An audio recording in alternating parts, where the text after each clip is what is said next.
জায়গায় একটু আসবো যে তাহলে ভারতের স্ট্যান্ডটা এখন কি? ভারত কি তাহলে এখন সরাসরি ইসরায়েলকে সাপোর্ট করবে আমেরিকার বিপক্ষে গিয়ে? ইসরায়েলকে না ইরানকে? ইরানকে। আচ্ছা, আমি তোমায় বলি, not supporting anyone is also a stable diplomacy.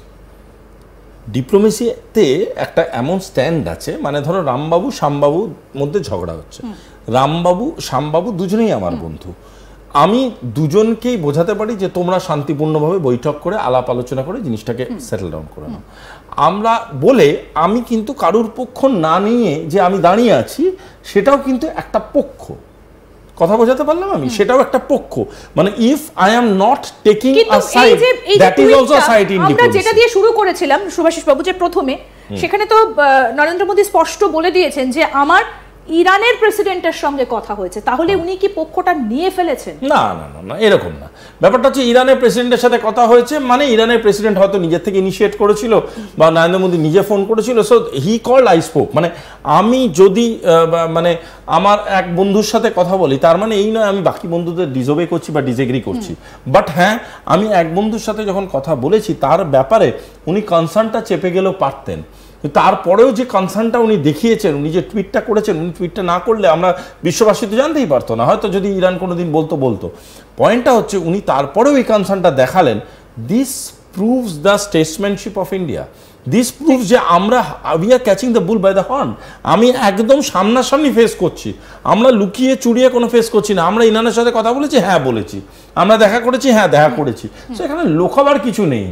আমি এই জায়গাটাতে একটু এলাম, এই ম্যাপটাতে আবার এলাম, কারণ এটা ব্রিক্সের একটা ম্যাপ, এবং এখানে আমি একটা খুব ছোট্ট জিনিস আপনার কাছে জানবো।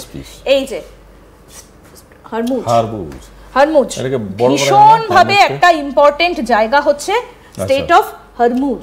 আচ্ছা, এখানে বড় করতে গেলে ফেটে যাচ্ছে, এটা সংক্ষেপে এই যে একটা চোখের মতো একটা জায়গা, এই জায়গাটায় যেটা শোনা যাচ্ছে যে ইরান একটা প্রস্তুতি নিয়ে ফেলেছে, এখানে একটা করে জাহাজ এদিক থেকে গলে এপাশে আসে, এবং আমাদের মনে রাখতে হবে প্রায় 20 থেকে 24% ক্রুড অয়েল ইরান থেকে এই পথে বেরিয়ে আসে।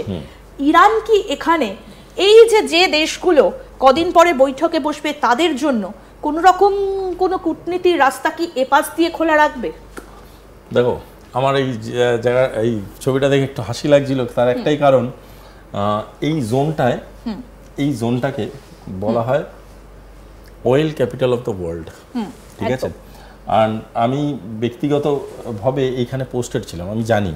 সো আমি তোমাকে একটা কথা বলি, এইরকম একটা জায়গাতে রয়েছে কাতার, যেটাতে আবার আমেরিকার এয়ারবেস করে রেখেছে, যেখানে আমি নিজে ছিলাম। I know that how Doha works. So এই যে জায়গাটা দেখছো, এখানে একটা খুব ইম্পর্টেন্ট দেশ আছে, যে দেশটার নাম হচ্ছে ওমান। একদম, ওমান এবং ইরানের কম্পারেটিভ স্পেস ইজ হরমুজ ক্যানেল বা হরমুজ স্ট্রেট অফ হরমুজ।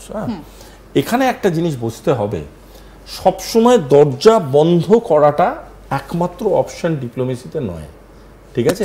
কারো জন্য খুলতে হয়। দেখো, এত কিছু দেশ নিয়ে আলোচনা হচ্ছে তো, অথচ ইরানের এয়ার স্পেস বন্ধ, কিন্তু ইরানের এয়ার স্পেস দিয়ে ভারতীয় ফ্লাইটগুলোকে কিন্তু ইরান ছেড়ে দিল, যেখান দিয়ে ভারতীয়দের অপারেশন সিন্ধুতে নিয়ে চলে আসা হলো, কারেক্ট? আমরা সবাই জানি। একদম।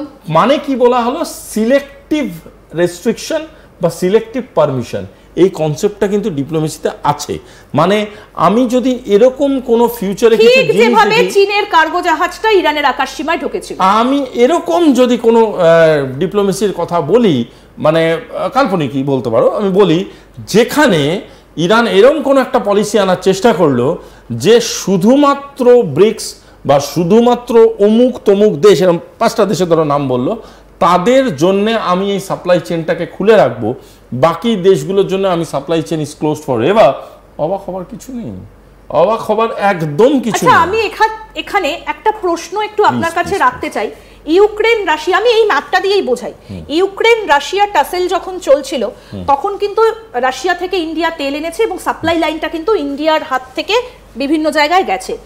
এই জায়গায় দাঁড়িয়ে ইরান থেকে কি সরাসরি সেই সাপ্লাই লাইনটা চায়না হয়ে গোটা বিশ্বে এদিক দিয়ে ছড়িয়ে পড়তে পারে?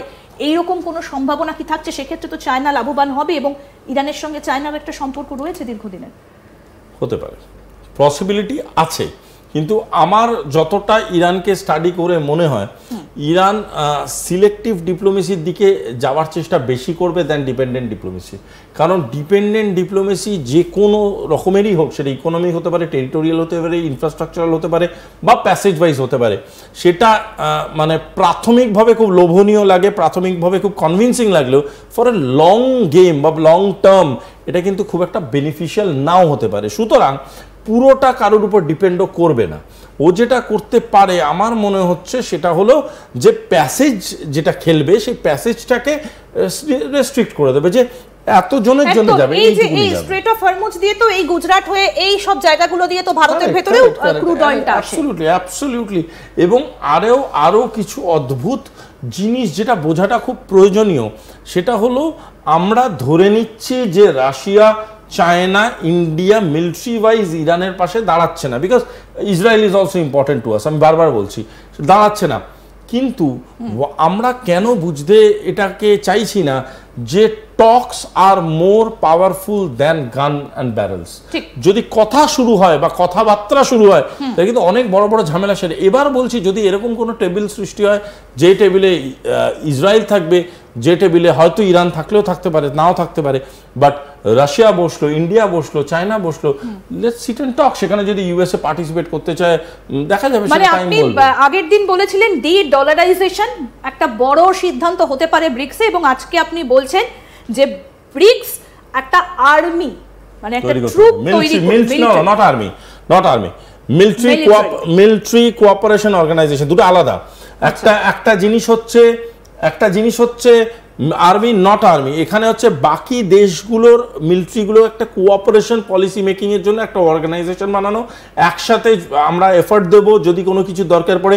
শুধুমাত্র যে এই ধরনের মানে কোঅপারেশন যুদ্ধ করতে লাগে সেরকম নয়, কোনো দেশে ধরো কোনো প্রাকৃতিক দুর্যোগ হয়ে গেল তখন এই কোঅপারেশন খুব কাজে আসবে আমাদের মধ্যে। যে আমরা সেই বন্যা হয়ে গেল, বন্যাকালীন পরিস্থিতি, কোথাও কি মনে হয় যে পরিস্থিতি তৃতীয় বিশ্বযুদ্ধের দিকে এগোতে পারে এবং সেই কারণেই ডোনাল্ড ট্রাম্প তিনি এতটা ক্ষিপ্ত হয়ে উঠেছেন? না, এটা আমার বলতে পারো আমি একটু শান্তিপ্রিয় মানুষ। আমি যুদ্ধের রাস্তাটাকে আমি কোনোদিনই খুব একটা এন্ডোর্স করি না বা মনে করি না কোনো সমস্যার সমাধান, আর আমার সাবজেক্টটাও তাহলে মানে খুব পিছনে চলে যায়। So diplomacy dialogue is the only solution to security problems. এবং যখন যাই হবে না কেন আমার মনে হয় কথা নেগোসিয়েশন যদি করে এবং সেইটা করলে সব সমস্যার সমাধান হতে পারে। কোনোদিন যুদ্ধের সমস্যার সমাধান করতে পারে না। অনেক ধন্যবাদ আপনাকে, অনেক ধন্যবাদ। আমাদের সঙ্গে ছিলেন আন্তর্জাতিক সম্পর্ক বিশেষজ্ঞ বিশ্লেষক শুভাশিস ব্যানার্জি। খুব সুন্দরভাবে ব্রিক্স এবং কেন প্রধানমন্ত্রীর এই যে সোশ্যাল মিডিয়ার পোস্ট সেটা কতটা তাৎপর্যপূর্ণ এবং তার সঙ্গে ব্রিক্সের অন্তর্ভুক্ত যে দেশগুলো তারা কিভাবে